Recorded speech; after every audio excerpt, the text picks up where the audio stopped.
Hi, everyone. This is Heather Vickery, and you've tuned in to this week's episode of the Brave Files podcast. I'm so very happy to have you here with us today. And before we get started, I have to ask, have you heard about our Create Brave cards? This 48 card deck is a beautifully designed resource to help you get creative and brave, to think outside of the box, to think creatively, to approach your next steps in ways that you might not have thought of before, and to manifest the life and maybe the business of your dreams. We are currently promoting a Kickstarter for the Create Brave cards, and there are only a few days left in the Kickstarter. So I really hope that you will go and check it out. If you haven't already backed us, I'd love to have you do that. This is the best price you're ever going to get the cards for, so it's amazing, and it's a wonderful opportunity to help us expand and grow. And then I really hope you'll share the Kickstarter with others. We are fully funded, which is amazing and exciting, and we're looking to unlock one last stretch goal before the Kickstarter ends in just a few days. You can learn more by visiting vickeryandco.com/createbrave. Now, on to today's episode. This is a good one, y'all. Today's guest and I talk about some pretty badass things, but they all center around one wildly powerful concept. The most badass thing you can do is be who you are. Even though outside factors can help us realize the action we need to take, it's actually up to us to take that action. It's about being true to who you are every day. It's your job to take one small step forward no matter what. And sometimes that small step forward can be slowing down or saying no. It doesn't mean full steam ahead. It just means knowing who you are, who you want to be in the world, and how you're going to move through it. Some days these steps feel like grand leaps, and sometimes they may seem so insignificant that we don't even notice them, but they build on one another and they create unimaginable impact. It's true, friends. The bravest thing you can do is be yourself. Gratitude, flow, grit. This is Heather Vickery, and you're listening to The Brave Files, stories from people living courageously. When we choose bravely in big and small ways, it powerfully elevates our lives. I hope these stories connect with you and encourage you to embrace bravery in every possible way, day after day. Together, we can build a movement of courageous living that enriches both our lives and our communities. And if you enjoy the show, I ask you to please share it with others. Maybe think of someone who you want to choose bravely right alongside you. Thanks for tuning in. Now here's the show. All right, friends, today I am chatting with, let's see if I can get this right. I second guess myself every time. Helen Tremethick. It's not hard. Helen Tremethick. Tremethick. C-C-T. Oh, you can leave it in, Andrew. Sometimes we all look like fools. Helen Tremethick. I can do it eventually. About the concept of becoming and what it means to truly grow into ourselves. Helen is a brand voice strategist. She's a business coach, and she helps entrepreneurs find the courage, confidence, and clarity they need to grow and scale their business. But today is all about the important personal journey towards becoming and being authentic. Helen, welcome to the Brave Files. Thanks, Heather. So glad to be here. We had a whole conversation about how to pronounce your name. I had it all ready, and then I got all up in my head when it was time to say it. So I apologize. No worries at all. It's really common. I like to say it's like tremendous and terrific had a baby because it's so egotastic and wonderful. That's so fantastic. I love it. But, I like to be honest about shit like that because that could be really humiliating. And we could be like, oh, let's make it look like I never make a mistake when I'm doing an interview. And y'all, that's not real. That doesn't help us become. It doesn't help us be authentic or our truths. Exactly. So if nothing else, it gives listeners the opportunity to know that we are all perfectly human. Indeed. Perfectly flawless and human. Yeah. Flawless, flawed, all of it. All of it. I'm so excited to chat with you. We were connected by a guest I had in the past, Audrey Holtz, which was awesome. And Audrey's, we'll link to Audrey's interview. It was a really fun interview. So when cool people introduce me to cool people, I'm always really excited about it. And we do some similar type work in the coaching space. I love that your everything is all about badass. Tell folks what your business name. Well, my business name is under the umbrella Helen Tremethick, but my real focus, my methodology, my framework, all of that is love and badassery, which is such a fun concept. It thinks about the pendulum of putting all of our energy into our care, but also with that comes leaky boundaries and people pleasing, and then all of our energy into being the most badass fuck and shit all over the place, breaking all of the rules, and also comes with that sometimes like conflict with clients, and there is a way to find balance with the love and the badassery. We need all of your care, and we also need your quirks and your you-ness. And so my framework, all of the work that I do is kind of under that love and badassery model. I totally dig that. As you know, my framework for everything is brave, and they complement each other so nicely.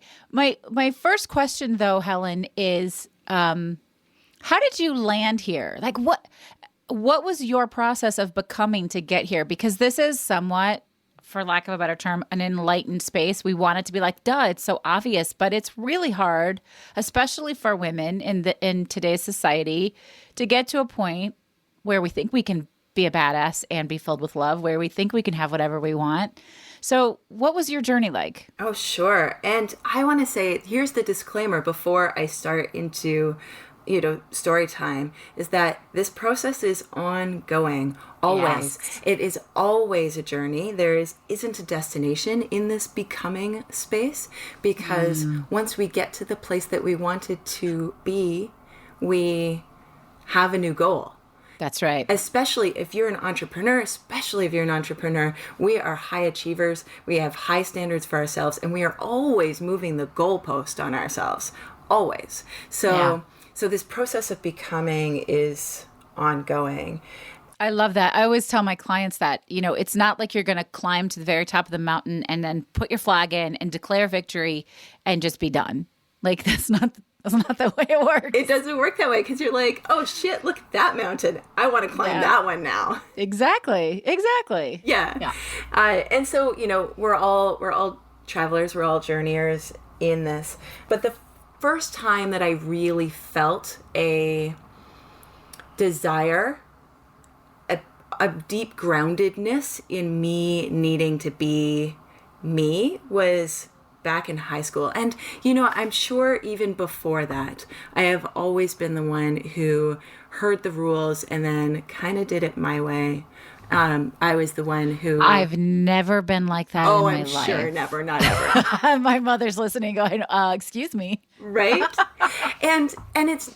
I wanted to just speak a little bit about that badass rebel, is that it doesn't always look like overtly smoking cigarettes in dark sunglasses, with your other hand raising a middle finger. It doesn't necessarily look like that. Sometimes it can look a lot more subtle. And I like to think that in this society where being the status quo, performing to the status quo is what's expected of us, being who we are is just about the most badass thing that we can do. So the first time that I really leaned into that was back in high school, when I was taking drama classes, and I'm from Canada. In that time, we had OAC, which was grade 13. And you took grade 13 if you wanted to go on to university, or you could graduate at grade 12 if you wanted to go on to college. It was a bit convoluted. That's why they've gotten rid of it now. But back then, I was taking drama grade 11, drama grade 12, and at the end of grade 12, our drama teacher said, "Hey, who here in the room is going to take OAC drama?" And among others, I put up my hand. And many of the others who put up their hands were the singers, the dancers, the ones that performed in the musicals. And I did a lot of sets and painting and script writing. Yeah. And I put up my hand. And she pulled me aside after class and said, "Helen, I really don't think this is for you." Oh. And, we're going to move forward a second. And adult Helen says, "What the fuck, teacher? Really? Like, you don't break teenagers' hearts. They're already getting broken all over the place." And it broke my heart a little bit. It did. I thought, wow, all of those stories of I'm not good enough, I'll never be good enough, came forward for me in that moment. The teacher says I shouldn't. But you know what? Like, fuck that shit. I needed an OAC credit. I had already done drama for a few years already, and I was taking it, so I did. I did anyway. And I showed up. Part of our grade 13 projects was to do a monologue. This monologue, if it was chosen as one of the better ones, would be performed in front of all of the English classes, all of the drama classes, and all of the grade 11s, which in my high school worked out to be somewhere between 300 and 500 people, depending on the day. Wow. It was a big high school, yes. Yeah. And so, fast forward, of course, we know the way this story goes. One of my monologue was chosen to be as one of the best ones. I had chosen something really dark. It was about a woman whose husband kept dirtying her tea towels with grease from the garage and these oil stains, and she murders him and cleans up the blood with the tea towels. So it was a very dark and twisted monologue to bring forward to the high school to begin with. And anyway, I did it. The first joke didn't land. I think people were a little bit like, who is this person? Who is this person? And then somebody laughed. And then somebody else laughed. And then they realized that it was supposed to be funny. And at the end, I got a standing ovation. And it was one of the most joyous moments of my life. In part because I was told I couldn't and did anyway. And as I left the stage, my drama teacher from grade 12 was the first one to greet me and said, "I knew you could do it all along. I knew you could do it all along," she said. Did you want to punch her in the throat? Because I want to punch her in the throat. I wanted to punch her in the throat. I didn't. Yeah, I didn't. And to this day, I'm regretful. No, I'm not. I'm not regretful that I didn't punch her in the throat, but I really did. I really wanted to.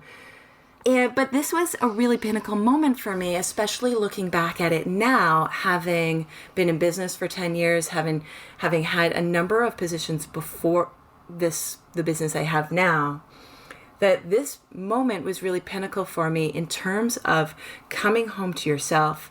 What do I know is true about me, about what I want for my life, about what my goals are?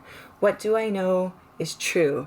And so that belonging piece, it wasn't in the room of the people who laughed at the jokes. It wasn't in the room with the standing ovation, although in part it was.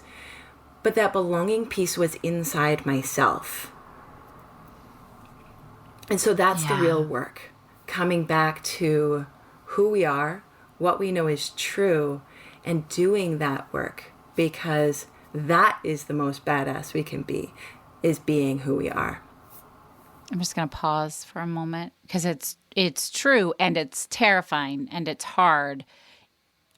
Even when it's not hard anymore. Even for me, and I tell my origin story, my coming out story, my brave aha moment story, multiple times a week.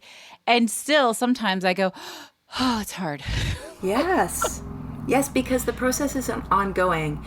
And grief isn't linear. Trauma isn't linear. Therapy isn't linear. Healing isn't linear. None of it is linear. And so when we revisit these moments, we also revisit the pieces of us who felt that really deeply. Yeah. I love that. And so you figured, as we've already identified, we're never there. It's an ongoing process. But you figured out this was the road you wanted to be on, I think, much earlier than an awful lot of people do. Some of us maybe are just predispositioned to pushing back against the boundaries of the expectations. I always joke that I got into entrepreneurship because I realized very early on that I worked well with people, but not for people. And so I just wasn't going to. Proudly unemployable. Very much so. Oh my gosh. And that's a terrifying thing to say also. And some people will look at me like I have lost my mind if I'm like, oh yeah, no, nobody wants me to work for them. I don't do that well, but I can work really well with you. And they're like, what? Okay. So as you moved through your life, would you share some other moments, some other experiences where you've had deep knowing of the becoming or of the growing, or holy shit, I'm totally standing in my ownness here, that are just sort of your aha moments? Because what I would love for listeners to take away from this conversation is how they can find those moments for themselves. Yeah. So these moments, they're often separate from my body, if you like. This is a kind of a strange and ethereal thing to say, but when I am in a moment of that deeper knowing, there is a bigness about it that isn't specific to being in my body. Does that make sense? That there is this kind of, I don't know, luminousness to it, that it goes beyond myself. And you can feel that. You can feel that in that moment when you know you need to walk away from the job. When you can feel that in that moment where you need to pivot altogether. Sometimes you can feel it in that moment when you're about to embark on the plane or the stage or what have you. So other moments for me, one very, very recent moment was when I went through a rebrand of my company. This is last year. I've mentioned earlier, I've been doing this for 10 years under the name The Communications Distillery. And last year, my business coach said to me, Helen, the word communications is holding you back because you do more than communications. It's not just communicating that you do. I mean, yes, that's part of it, but that's more the result of the work that you do than it is the thing. And in that moment, you can't unhear things. Yeah. And there was this bigness. There was this moment where I realized that I couldn't go back to running the communications distillery the way that I did yesterday because that moment changes everything. And so it doesn't always have to come from inside. The impetus doesn't always have to come from inside, but the action steps do. So in that knowing that, yes, I wanted to take drama as an OAC credit, or yes, I knew that I needed to change something in my business, the action step is ours to take in order to make that becoming active, in order to make that coming home to yourself active. And can you clarify for everyone, when you say coming home to yourselves, what is it that you're saying? What I'm speaking about is authenticity, but in a very definitive sense, not in an authentic, washed thing that has been happening in the marketing industry in the last few years. I'm talking about really who you are. So when you're communicating who you are to the world, whether that's in business or in life, I'm not necessarily saying airing out all of your dirty laundry. You can, right? But I am talking about being true to you, like a capital T, true to you. I love that. And I think for some people, it's such a scary concept because, like, what if they don't like me? What if I'm not good enough? And it's been my experience, and with all of my clients, especially the members of my Intentionally Brave Entrepreneurs program, it's simply looking at the actual evidence of your life, the times where you've put your truest self out and people have said, yeah, come on in. Yeah, I like you. Let's be friends. You hold my hand. Right. And it's not always going to work. And some people won't like it. And we have to decide we don't care. But that sort of leads me to something that I think is hilariously amazing. We were chatting right before we started interviewing. You said our swear words a lot. I was like, oh, I love swear words. And that's something when you are being your authentic self, when you're marketing yourself. We were talking specifically about the word fuck and how we both use that word and like in our products and and what'd you say? And like it. And like it. Yeah, love it. To me, that's one of the ways that you sort of stand in that authenticity, is not being afraid that somebody else isn't going to like it. Owning stuff like that to me is so impactful and joyful. Exactly. And to even take that further forward, that if you don't use the word fuck, if you feel uncomfortable about it, if it isn't really you, then don't use it. And you have permission to not use it because it's not you. And so that coming home to yourself also means not templating who you are into somebody else, to that next guru that you see online, because as apes, we like to mimic. And so we often will find people who are doing work really well in the world, or we think so, and then we'll start kind of putting on their style. So the coming back home to yourself is also noticing that. Is this me or is it not me? And being okay with that.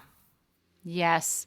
I spend so much time with folks defining what success means for them, because they're also convinced they want to have what that person down the street has, or they want to be Glennon Doyle, or whatever it is that they aspire to. And I'm like, yeah, but that's not yours. What's yours? Mm-hmm. And your success and your authenticity and your truth is 100% not going to look exactly like somebody else's. That will never happen. Yes, exactly. Exactly. So why make it so? Why try and make it that? So coming back home to yourself is really all about figuring out what you believe in, what are your most important values, how do you want to shine in the world?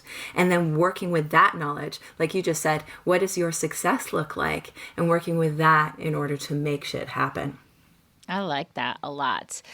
Was this always a knowingly brave journey for you? Did it feel like, oh, I'm doing big stuff, or was it just you? That's a really good question. I think the honest answer, Heather, is it depends on the day. That some days I feel like fair enough. I love that. Thanks.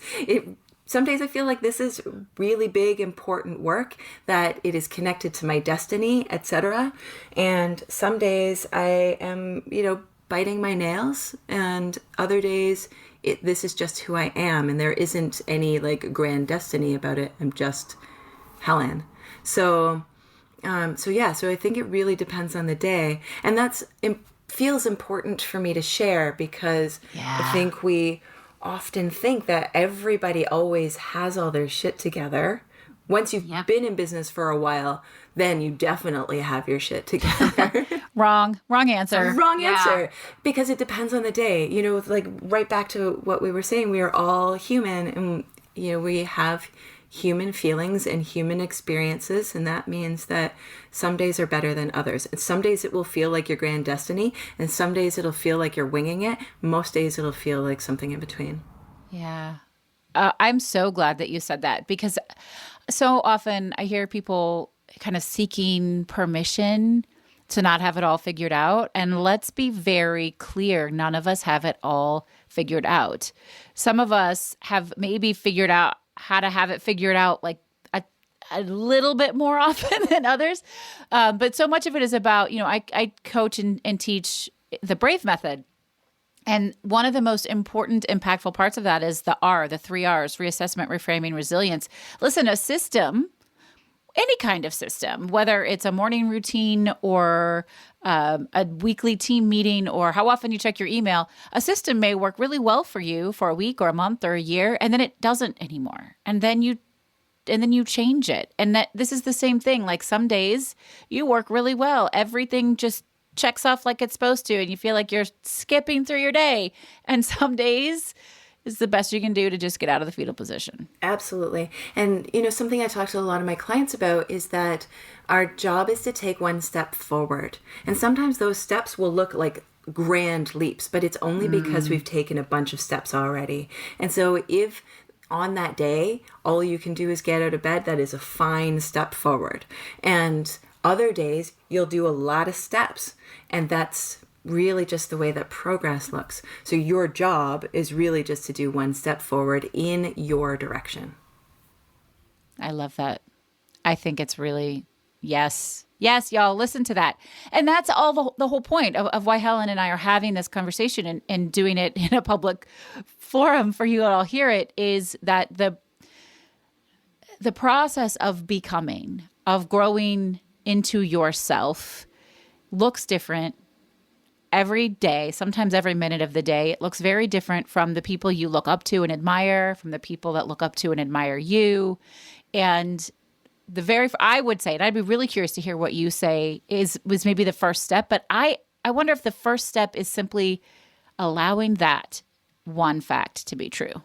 Yeah, I would totally agree with that. Allowing that one fact to be true. If you can come back to what you know is true, what you know is true about you, that's a really good place to start. Yeah, it is a really good place to start. You seem like somebody who probably has a routine, like a morning routine or an evening routine. Do you routine? I would like to say that I routine, but yes, I'm totally very well organized. I am organized, but only really because if I don't organize myself, I tend to fall apart. And so the structure is necessarily in place. The structure is the mortar to the bricks of my life. Do I have a morning routine that looks like up at 5 a.m., meditate, yoga, etc.? No. No, I do not. I live a big, bold, and beautiful life over here. So my morning often looks like a chaos sequence of varying dependents requiring being fed and walked and watered. But I do always meditate every day. Sometimes well, and oftentimes not well. I did a Vipassana 10-day silent meditation retreat one time, and I remember coming out of there thinking that a room full of meditators it looks very quiet, but it's one of the loudest places that you could ever be in. It's, you have 40 people sitting there on their mats, but they're 40 people who are trying to not think about their grocery list or that conversation that they had or what they would have said or what they need to do next. So I meditate every morning, and I do make a plan every week of what my weekly schedule looks like so that I stay on top of deliverables. I like structure that has flexibility because life requires flexibility. I like the way you say that. And that's definitely the space that I most lean into is structure with flexibility, because things shift and change. And it's so much harder when they shift and change if we are resistant to that. I have non-negotiable. So I visualize. I don't meditate. It's very similar, visualizing and meditating. It feels easier for me to do when I call it visualizing than meditating. So that's what I call it. And I do it for like 5 minutes a day. And that and my morning coffee in the sunny spot of my house is the only thing that I will regularly commit to every day, no matter what's happening in the day. But those are my non-negotiables. What are your non-negotiables? Yeah, I would say that's it. That's it is non-negotiable. I am a much better person when I have meditated. I'm not a bad person. In fact, I'm quite a good one. But if I don't meditate, there are question marks around that. So for the sake of myself as well as all of the people I love in this world, I meditate every day. That is non-negotiable. Green tea in the morning. I used to drink coffee. I used to love coffee and swear that I would never, ever give it up. But alas, here I am drinking green tea and enjoying it very much. So those are my two non-negotiables for certain, as well as, I love my family so much. And so, my partner, my child, dog, cats, etc. That's, non-negotiables. Yes. You have chickens, right? Chickens and ducks. Yeah. Chickens and ducks. We have 2 baby chicks. So this episode will not air for a few weeks. And my baby chicks will probably be cohabitating in my neighbor's yard because we're co-parenting chickens. But I'm having the most fun right now. I think people who find me on Instagram right now think all I do is raise chicks, which is not true. It's just that I take a lot of pictures of them. They're getting their little tail feathers and they grow so fast. But we're getting 4. This is my favorite thing to tell anybody. I don't know. This is not relevant to the story, but I'm very excited about it. 4 adult hens, and we've decided to name them after the Golden Girls. Oh, amazing. Oh, that's so fun.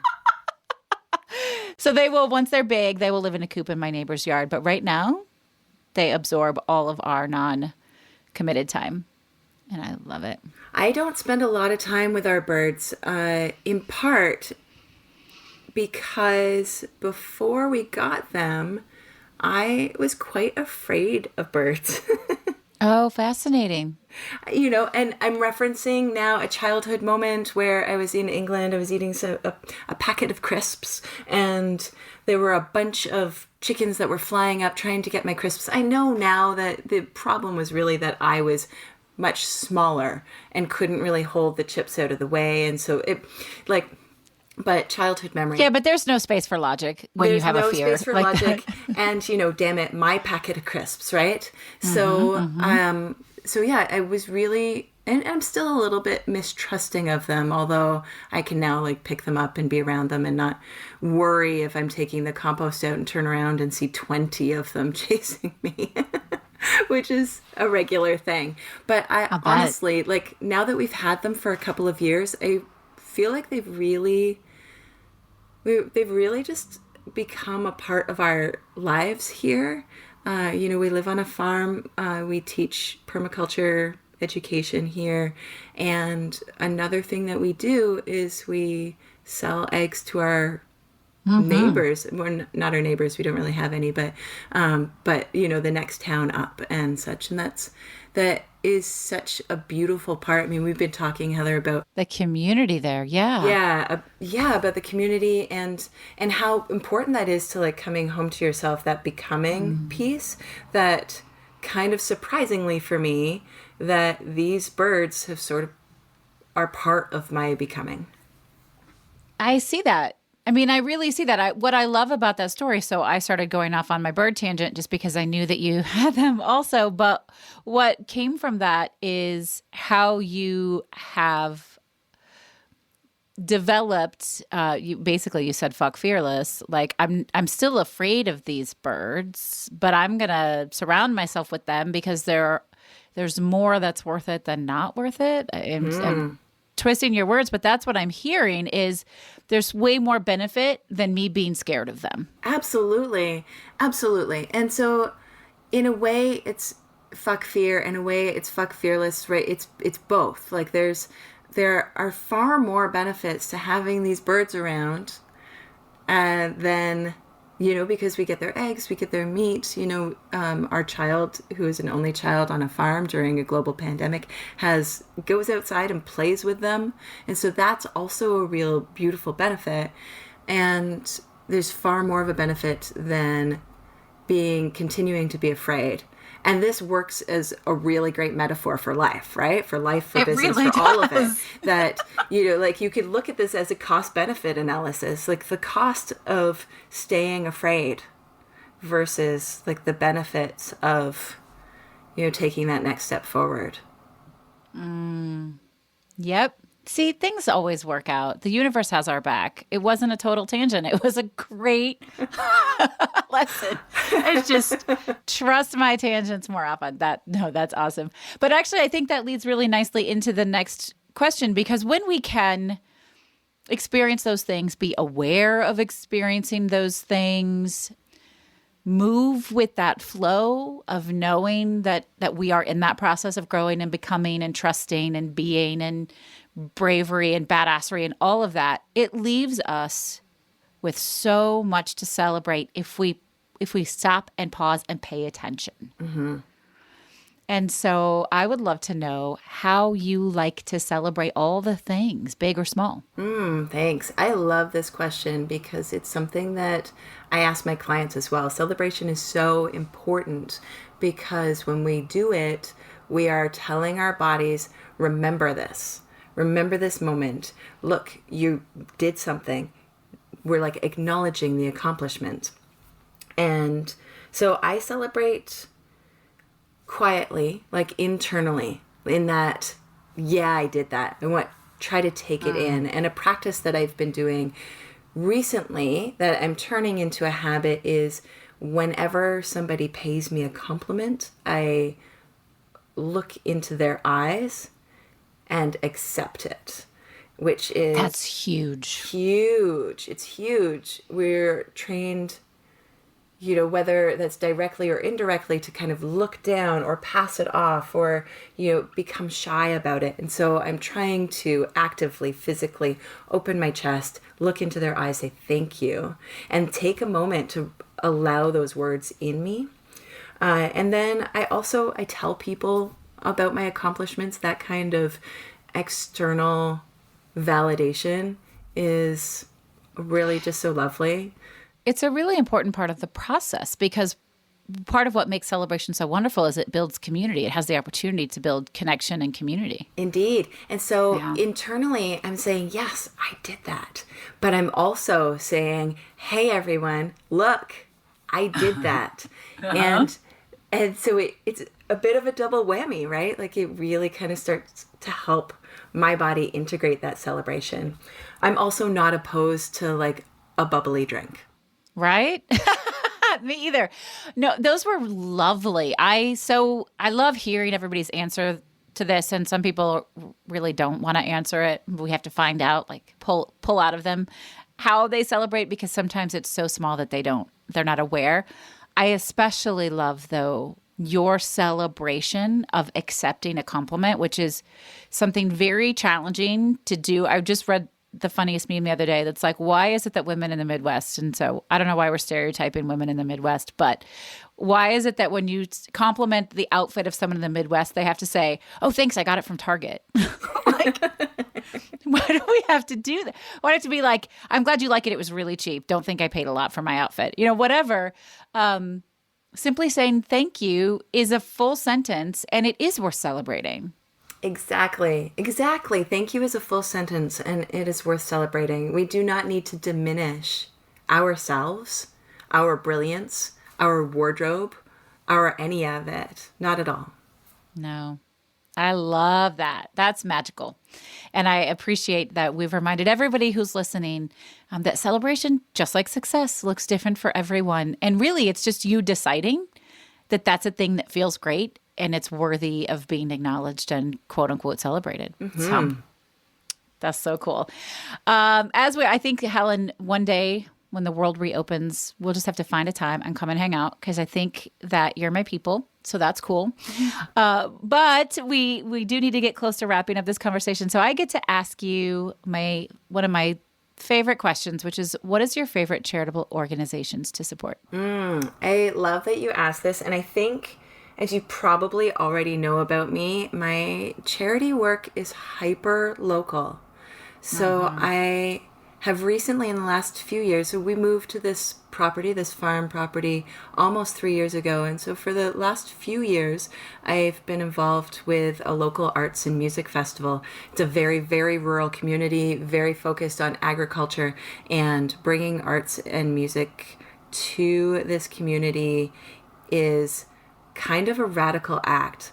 And it's been really wonderful. over the last few years, and of course, global pandemic. So, street festivals aren't happening as much anymore. So we have on the property here, we have refocused our charitable work to work with an organization called Seeds of Diversity, which focuses on, among other things, food and seed biodiversity. So, we're losing a lot of our seed biodiversity, meaning that we're losing a lot of the different species of foods because we're getting very fixed on, broccoli, apples, oranges, bananas, etc., and not on the breadth of food that used to be available. So Seeds of Diversity, we're working with them they do a number of things like community grow outs and seed libraries and things like that. But this year we'll be working with them to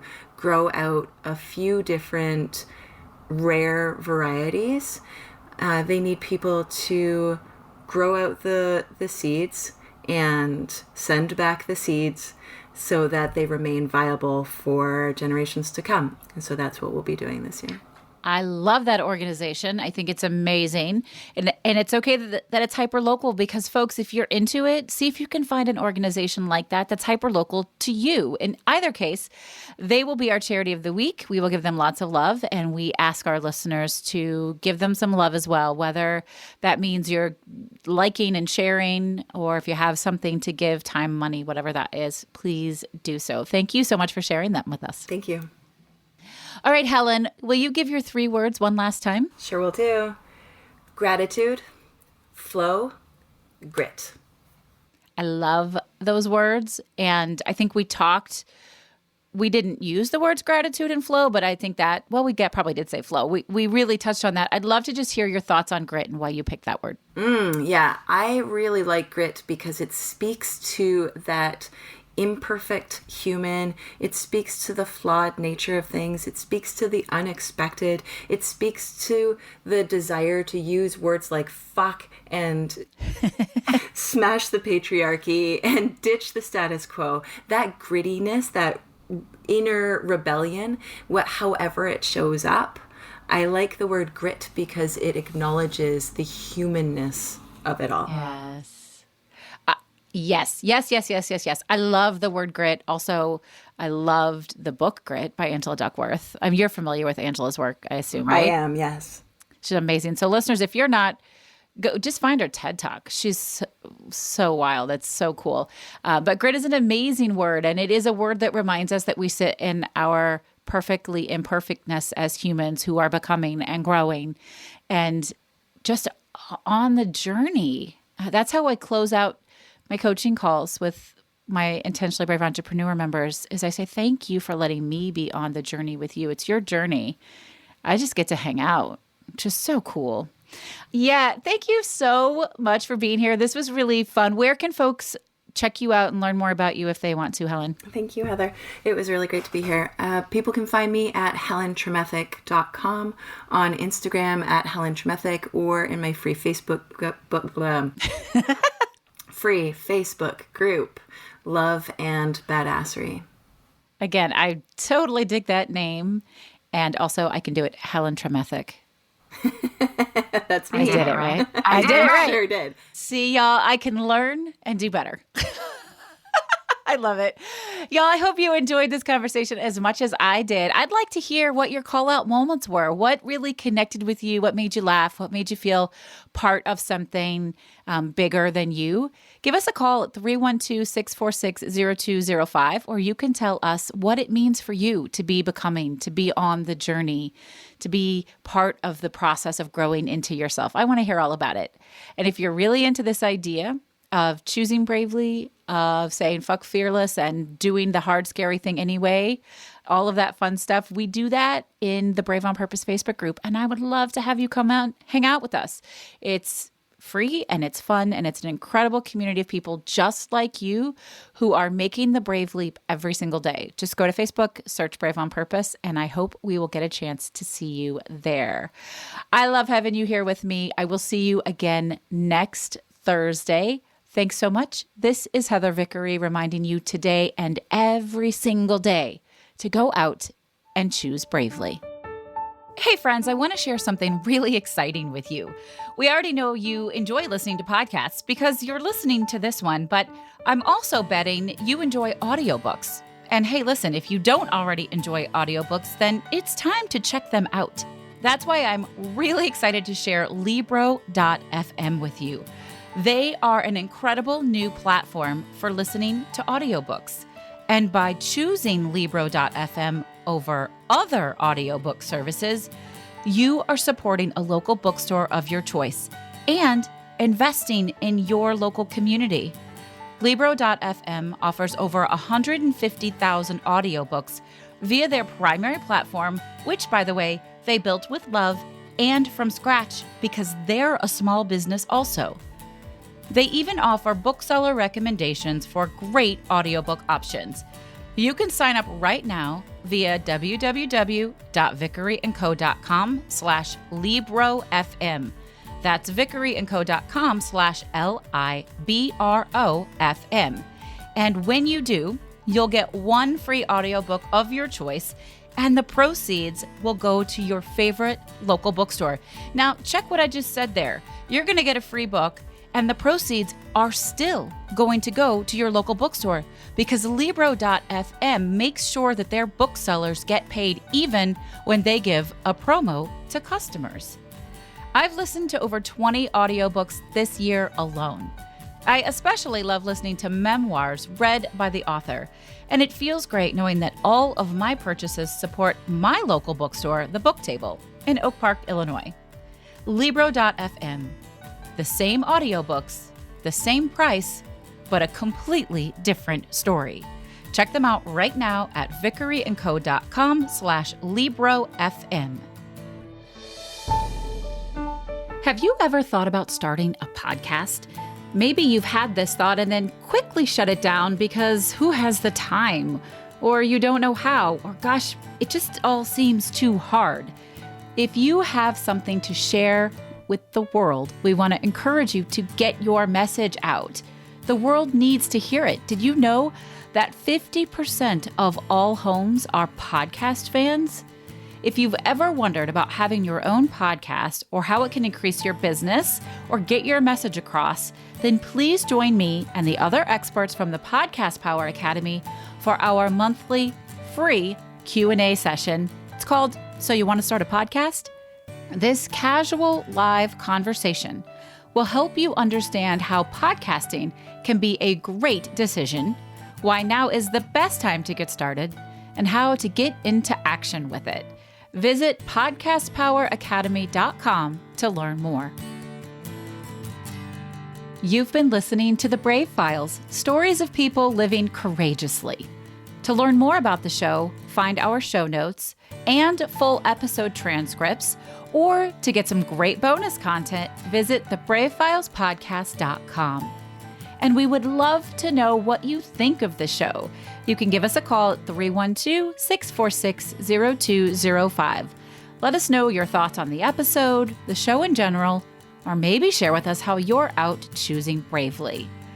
This episode is brought to you by Vickery & Co. Success Coaching. Coaching that helps you maintain a life well lived and a business well run. Learn more at vickeryandco.com.